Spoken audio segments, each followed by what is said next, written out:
শুভম, আমার প্রশ্ন হচ্ছে আইএসএফ, যে আইএসএফ এর সঙ্গে জোট ছিল আপনাদের এক সময়, এবং যে আইএসএফ বিভিন্ন সময় আমরা দেখেছি সেইখানে তাদেরও নাম জড়িয়েছে, তাদের আইএসএফ নেতাদের নাম জড়িয়েছে, তারাও নাকি বোমাবাজি করেছে, তাদের এর আগে গ্রেফতার হয়েছে, সেই আইএসএফ এর বিরুদ্ধে অভিযোগ উঠলো। কিন্তু পরবর্তীকালে দেখা গেল আইএসএফ নয়, দুজন তৃণমূল নেতাই গ্রেফতার হলো। এই রাজ্যে সরাসরি তৃণমূল ভার্সেস তৃণমূল যখন হচ্ছে, তখন বামেরা কবে পাবলিকলি পথে নেমে এর বিরুদ্ধে প্রতিবাদ করবে, এবং বামেরা কবে বলবে যে সত্যিকারের এই রাজ্যে আর সেই পরিস্থিতি নেই যেখানে এই সরকারটা দল চালাতে পারছে না, কোথাও এই সাইলেন্সটা বা মানে অতটাও বেশি প্রতিবাদ করব না, হালকা করে করব যা করব, এটাও কি একটা বার্তা দেওয়া? শুভম, এই দলটা যে রাজ্য চালাতে পারছে না সেটা একের পর এক ঘটনায় বিগত দিনে এটা বারবার প্রমাণিত হয়ে গেছে। ওইখানে যে চাকরিহারা শিক্ষকরা যখন মিছিল করে, সেটা শিয়ালদায় জমায়েত করুক বা ধর্মতলায় জমায়েত করুক, জমায়েত করার আগেই রাজ্যের পুলিশ গিয়ে তাদেরকে গ্রেফতার করে নিতে পারে।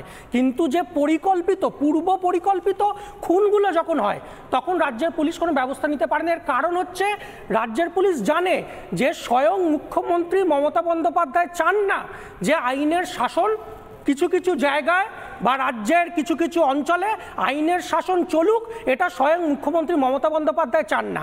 নজরুল সাহেব যেটা বলছিলেন, মুখ্যমন্ত্রী মমতা বন্দ্যোপাধ্যায় বলেছিলেন যে শওকত তুমি তো বোমা বাঁধো, তাহলে শওকত মোল্লা ওইখানে বোমা বাঁধে এবং বোমা মারে, এটা জানার পরেও কি ঘটতে দেখেছি আমরা?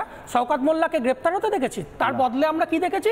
শওকত মোল্লার পদোন্নতি হয়েছে, পরের বার তিনি আবার প্রার্থী হয়েছেন, তৃণমূল তাকে এমএলএ করে তাকে আরো ওপরে তুলেছে, আরো মাথায় তুলেছে। সুতরাং আজকে তৃণমূল নেত্রী মমতা বন্দ্যোপাধ্যায় এই বার্তাই রাজ্য প্রশাসনের কাছে, রাজ্য পুলিশের কাছে বারবার দিয়েছেন যে দক্ষিণ 24 পরগনা জেলায় বিভিন্ন প্রান্তে বোমা তৈরি হবে, বোমা মারা হবে, গুলি চালানো হবে, সেই বার্তাই তিনি বারবার দিয়েছেন। আগের বছরের ছবি মনে আছে শুভম, কিংবা ইলেকশনের সময় ছবি মনে আছে? প্রকাশ্যে ক্যামেরার সামনে হাতে লাঠি, দা, বোমা, বন্দুক নিয়ে ঘুরছে নির্ভয়। এতটা নির্ভয় কি করে হতে পারে যখন তার পেছনে কোথাও মাথার উপর হাত থাকে যে না তোরা ক্যামেরার সামনে ঘোর, যা ইচ্ছা কর, কিচ্ছু হবে না তোদের? না হলে কি করে হতে পারে শুভম? তিনি 1.5 বছর আগে, 1.5 বছরের ওপর হয়ে গেছে, কলকাতা পুলিশের আওতায় এনেছিলেন। এটা সত্যি কথা, উনি জাস্ট ক্যামেরার জন্য, দেখাবার জন্য কিছু কিছু ঘোষণা করেন, তার একটা ঘোষণাও বাস্তবে প্রয়োগ হয় না। এই 1.5 বছরে ভাঙড়ে অশান্তি আরো বেড়েছে বই কি কমেনি, এবং মুখ্যমন্ত্রী মমতা বন্দ্যোপাধ্যায়ের নেতৃত্বেই এই দক্ষিণ 24 পরগনার একের পর এক বাজি তৈরির কারখানার নামে আমরা বিগত দিনে দেখেছি কি বড় বড় বিস্ফোরণ ঘটেছে, এবং যে বিস্ফোরণের ইন্টেন্সিটি সেটা প্রমাণ করে যে দক্ষিণ 24 পরগনার এই একের পর এক অঞ্চলে বাজি কারখানার নামে বোমা তৈরির কারখানা চলে, এবং তার বিরুদ্ধেও এখনো পর্যন্ত রাজ্যের প্রশাসন, রাজ্য পুলিশ কোনো ব্যবস্থা নেয়নি।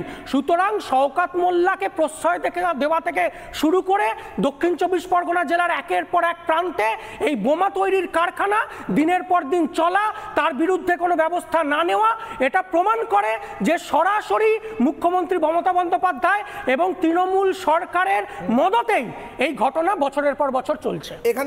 নানা ধরনের কন্টেন্ট দেখার জন্য লাইক করুন, শেয়ার করুন আমাদের ফেসবুক পেজ, সাবস্ক্রাইব করুন আমাদের ইউটিউব চ্যানেল।